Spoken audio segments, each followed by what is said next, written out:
الحمد للہ وحدہ لا شریک لہ والصلاة والسلام علی من لا نبی بعدہ وعلی آلہ واصحابہ الذین اوفوا عہدہ اما بعد فاعوذ باللہ من الشیطان الرجیم بسم اللہ الرحمن الرحیم والسابقون الاولون من المہاجرین والانصار والذین اتبعوہم باحسان رضی اللہ عنہم ورضوا عنہ اللهم صل على محمد وعلى آل محمد كما صليت على إبراهيم وعلى آل إبراهيم إنك حميد مجيد اللهم بارك على محمد وعلى آل محمد كما باركت على إبراهيم وعلى آل إبراهيم إنك حميد مجيد۔ حضرات انبیاء کرام علیہم الصلاۃ والتسلیمات کے بعد افضل ترین طبقہ وہ رسول اکرم صلی اللہ علیہ وسلم کے صحابہ کرام کا ہے، اور صحابہ کرام رضی اللہ عنہ اجمعین میں سے افضل ترین اصحاب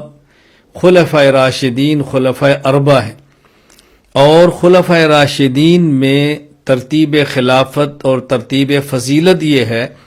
کہ سب سے افضل حضرت ابوبکر صدیق رضی اللہ عنہ یہ خلیفہ اول ہے، اس کے بعد حضرت عمر بن خطاب رضی اللہ عنہ اور یہ خلیفہ دوم ہیں، اس کے بعد حضرت عثمان بن عفان رضی اللہ تعالی عنہ اور یہ خلیفہ سوم ہیں، اس کے بعد حضرت علی بن ابی طالب رضی اللہ تعالی عنہ اور یہ خلیفہ چہارم ہیں۔ یہ جو ہمارے خلفۂ راشدین کی ترتیب خلافت ہے، یہی ترتیب فضیلت ہے۔ سب سے افضل ابوبکر صدیق، اس کے بعد حضرت عمر فاروق، اس کے بعد حضرت عثمان غنی، اس کے بعد حضرت علی المرتضیٰ رضی اللہ تعالی عنہ۔ میں اس وقت آپ حضرات کی خدمت میں اپنے اس موقف پر اکابرین اہل سنت والجماعت کے چند حوالہ جات پیش کرتا ہوں تاکہ آپ کے ذہن میں رہے کہ یہ میری رائے نہیں، ہمارے اکابر کا مسلک ہے، اور میں یہ بات کئی بار آپ کی خدمت میں گزارش کر چکا ہوں کہ میں مسلک اہل سنت والجماعت کا محقق نہیں بلکہ مسلک اہل سنت والجماعت کا ناقل ہوں۔ میں اپنے اکابر کا مسلک نقل کرتا ہوں اور پھر اپنے اکابر کے مسلک کی شرح کرتا ہوں، یعنی اکابرین کی بات پیش کرتا ہوں اور مزید اس کی وضاحت کر دیتا ہوں تاکہ بات سمجھنے میں الجھن اور دشواری پیش نہ آئے۔ تو میں چند ایک حوالہ جات آپ کی خدمت میں پیش کرتا ہوں، آپ اس کو سماعت فرمائیں۔ نمبر 1، حضرت امام اعظم ابو حنیفہ نعمان بن ثابت رحمہ اللہ تعالی وفات 150 ہجری اپنی کتاب الفقہ الاکبر میں تحریر فرماتے ہیں، وافضل الناس بعد النبیین علیہم الصلاۃ والسلام ابو بکر الصدیق ثم عمر بن الخطاب ثم عمر بن الخطاب الفاروق ثم عثمان بن عفان ذو النورین ثم علی بن ابی طالب المرتضیٰ رضوان اللہ علیہم اجمعین۔ میرے خیال میں ان عبارات کے ترجمے کی ضرورت نہیں، بات سمجھ آ رہی ہے۔ سب سے افضل ابو بکر صدیق، پھر حضرت عمر فاروق، پھر عثمان ذو النورین اور پھر حضرت علی المرتضیٰ رضی اللہ تعالی عنہ۔ نمبر 2،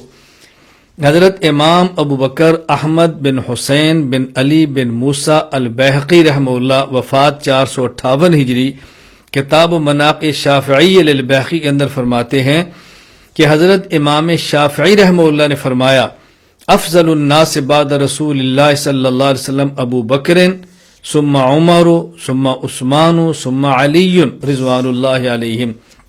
نمبر 3، حضرت امام ابو جعفر احمد بن محمد بن سلامہ الطحاوی رحمہ اللہ تعالی وفات 321 ہجری اپنی کتاب مایاناز عقیدہ کی العقیدۃ الطحاویہ میں فرماتے ہیں، بنسبت الخلافت بعد النبی صلی اللہ علیہ وسلم اولا لابی بکر الصدیق رضی اللہ عنہ تفضیلا لہ وتقدیما لہ علی جمیع الامہ ثم لعمر بن الخطاب ثم لعثمان ثم علی بن ابی طالب رضی اللہ عنہ۔ نمبر 4، حضرت امام ابو الفلاح عبد الحی بن احمد بن محمد الحنبلی رحمہ اللہ وفات 1089 ہجری، انہوں نے اپنی کتاب تحریر فرمائی شذرات الذہب، اور اس کتاب میں امام ابو محمد حسن بن علی البربہاری الحنبلی رحمہ اللہ وفات 329 ہجری ان کا تذکرہ فرمایا،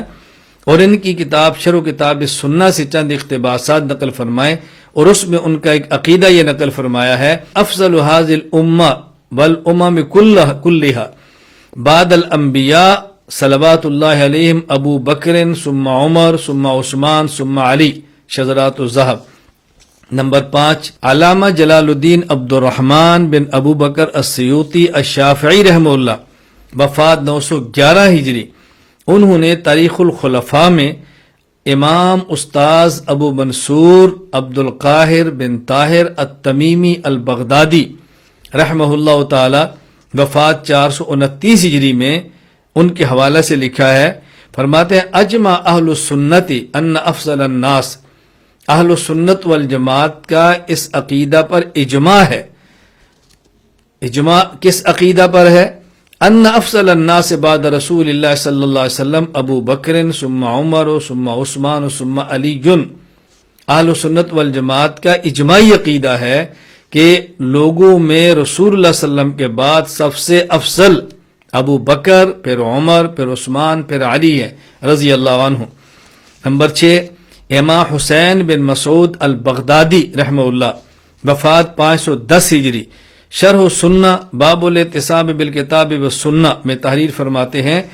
فہؤلاء افضل الناس بعد النبیین والمرسلین صلی اللہ علیہ وترتیبهم فی الفضل کترتیبهم فی الخلافہ فافضلهم ابو بکر ثم عمر ثم عثمان ثم علی۔ نمبر 7، امام ابو حفص عمر بن محمد بن احمد المعروف علامہ نسوی رحمہ اللہ وفات 537 ہجری، اپنی کتاب العقیدۃ النسویہ میں تحریر فرماتے ہیں: وافضل البشر بعد نبینا ابو بکر الصدیق رضی اللہ عنہ ثم عمر الفاروق رضی اللہ عنہ ثم عثمان ذو النورین رضی اللہ عنہ ثم علی المرتضی رضی اللہ تعالی عنہ۔ نمبر 8، امام ابو الفداء عماد الدین عمر بن کثیر دمشقی رحمہ اللہ وفات 774 ہجری، الباعث الحسیث فی اختصار علوم الحدیث میں فرماتے ہیں: وافضل الصحابہ بل افضل الخلق بعد الانبیاء علیہم السلام، صحابہ کرام میں سے نہیں، انبیاء کے بعد کائنات کے تمام انسانوں میں سب سے افضل ابو بکر عبداللہ بن عثمان، ثم من بعدہ عمر بن الخطاب، ثم عثمان بن عفان، ثم علی بن ابی طالب۔ افضل ابو بکر ہیں، پھر عمر ہیں، پھر عثمان ہیں، پھر علی ہیں۔ حافظ ابو الفضل احمد بن علی المعروف ابن حجر اسقلانی رحمہ اللہ وفات 852 ہجری،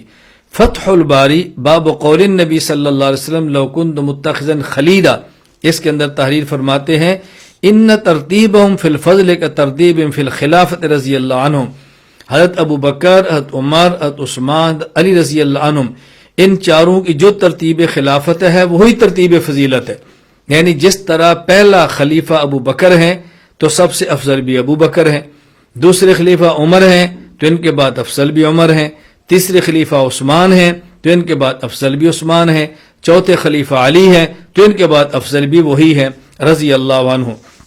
نمبر 10، مولانا عبدالعزیز فرہاروی رحمہ اللہ تعالی وفات 1239 ہجری، النبراس شرح العقائد میں فرماتے ہیں: اجمع صوفیت علی تقدیم ابی بکر ثم عمر ثم عثمان ثم علی رضی اللہ تعالی عنہم۔ میں نے آپ کی خدمت میں اہل سنت والجماعت کے اکابرین کے 10 حوالہ جات پیش کیے یہ بتانے کے لیے کہ اہل سنت والجماعت کا یہ عقیدہ ہے کہ صحابہ کرام رضی اللہ عنہ مجمعین میں سب سے افضل حضرت ابو بکر ہیں، پھر حضرت عمر ہیں، پھر حضرت عثمان ہیں، پھر حضرت علی ہے رضی اللہ تعالیٰ عنہم۔ اللہ مجھے اور آپ کو اہل سنت والجماعت کے مسلک پر قائم رہنے کی توفیق عطا فرمائے۔ اللہ ہمارا خاتمہ مسلک اہل سنت والجماعت پر فرمائے۔ اللہ قیامت کے دن ہمارا حشر اہل سنت والجماعت کے ساتھ ہی فرمائے۔ وآخر دعوانا الحمدللہ رب العالمین۔